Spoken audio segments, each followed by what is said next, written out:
Mr. Deputy Prime Minister, thank you for your incredibly strong words, which I echo and concur completely.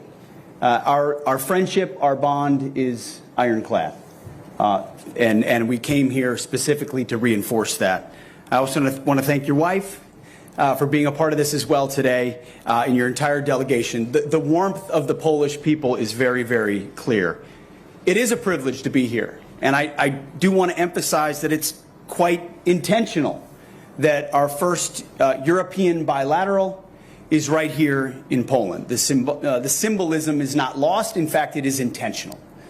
We see Poland as the model ally on the continent, willing to invest not just in their defense, but in our shared defense and in the defense of the continent. Our relationship is strong and growing stronger every day. Poland, a strategic frontline partner on NATO's eastern flank. Poland, a staunch U.S. ally. Poland, as I said, model ally. Not only in words are cheap, but in deed and in actions. Poland leads by example on a lot of things, including defense spending, building up Polish military readiness. Yesterday in Brussels, we both talked a lot about spending and the need for hard power. Diplomacy is important, talk is important, negotiations are important, but ultimately, beans and bullets and tanks and helicopters and hard power still matters.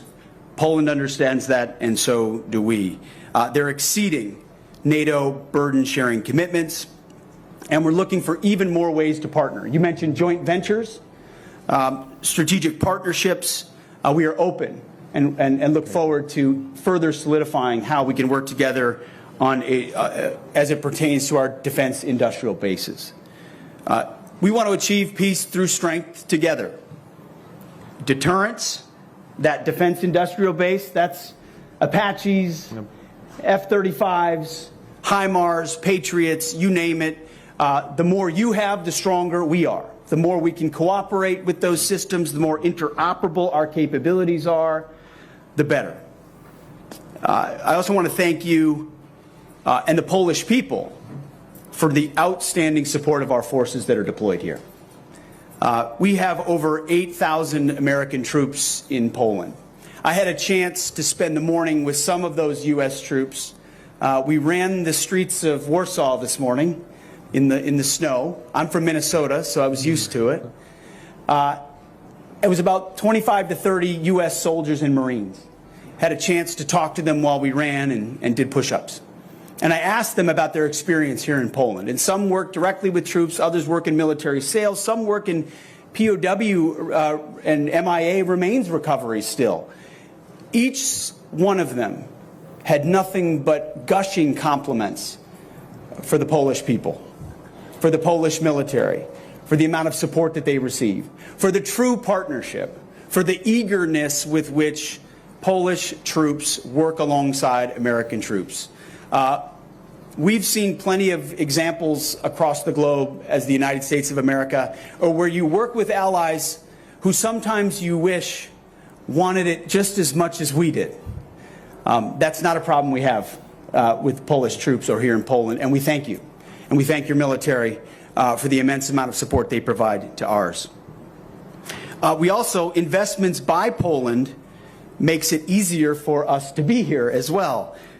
Generous contributions from the Polish Treasury for infrastructure and logistics support for our troops to be here reduces the U.S. taxpayer burden. I know that's something that President Trump worked with Poland on his first 4 years in office. We will continue to do that together as well.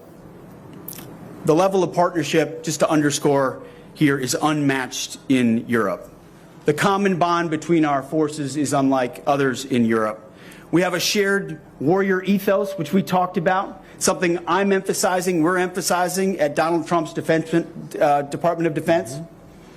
We're ready, we're lethal, we're capable, and we want to reinvest the warrior spirit. We want to rebuild our military and reestablish deterrence. I heard the exact same things from you and from your leadership in our bilateral meeting, which is incredibly encouraging. No truer friend, no tougher foe than the Polish soldier. As I mentioned, we saw it in Iraq, we saw it in Afghanistan, and it goes all the way back to World War II in Market Garden. The Polish military has stood alongside America, and we stand alongside you.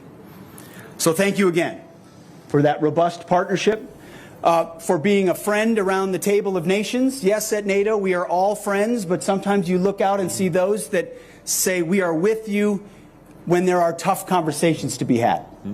And you were, and I know you will be.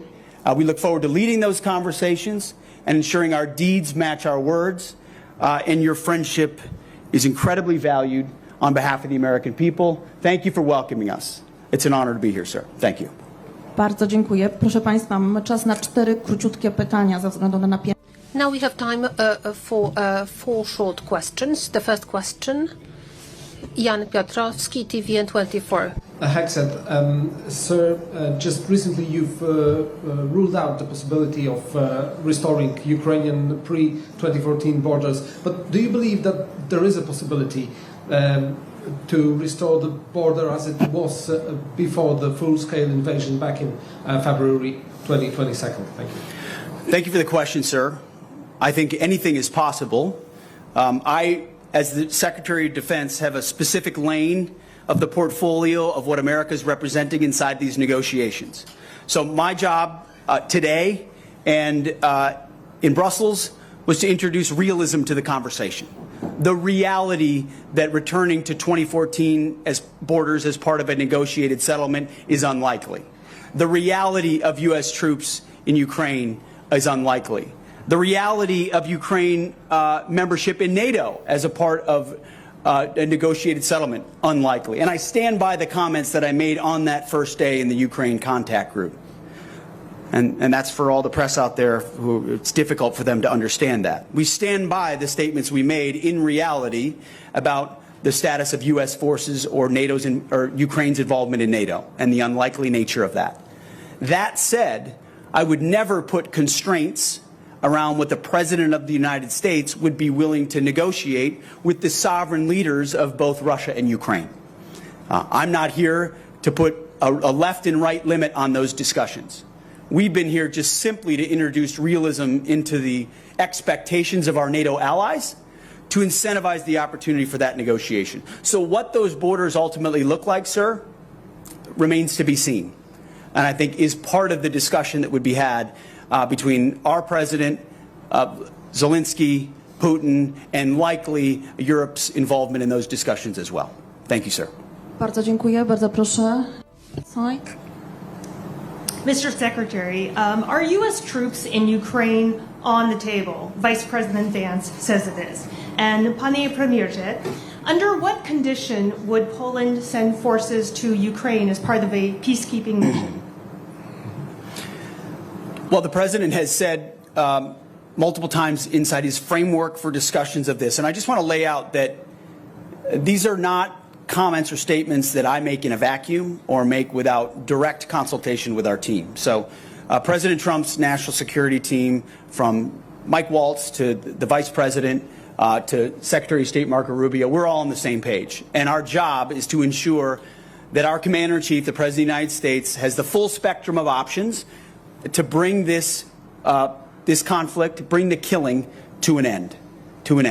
And my message to the Ukraine contact group was, I do not believe, as a part of those negotiations, that U.S. troops will be on the ground. You can say that, and I believe that to be true. I don't believe that's what President Trump has said. That is what he has emphasized, that this is for Europeans to resolve alongside Ukraine and Russia, and that U.S. boots will not be on the ground. Again, negotiations happen.